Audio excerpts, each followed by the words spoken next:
Hei te rā mere, ka tākoro a Sonny Bill Williams mā te kapa whatu moana ara mā ngā Crusaders mō te wā tuatahi. Ka tuki atu rātou ki te kapa Waratahs i whakatū. I te whakaharatau a Williams i te rangi nei, me te mea nei kua piki ake anō te ora o tōna waiwai.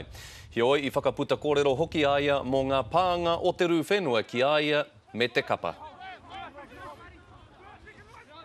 The apartment that I was staying in was in the 4 Avenues, in town, and it was taped off, so we still can't get in there. But just crashing at a mate's place at the moment, and hopefully, within the next week should be all right. But like I said before, man, there's so many people that are worse off than myself. So I kept myself lucky, and I know the rest of the boys do too, because we didn't have any loved ones in that 150 or so people that passed away. This is definitely a game for the Cantabrian people.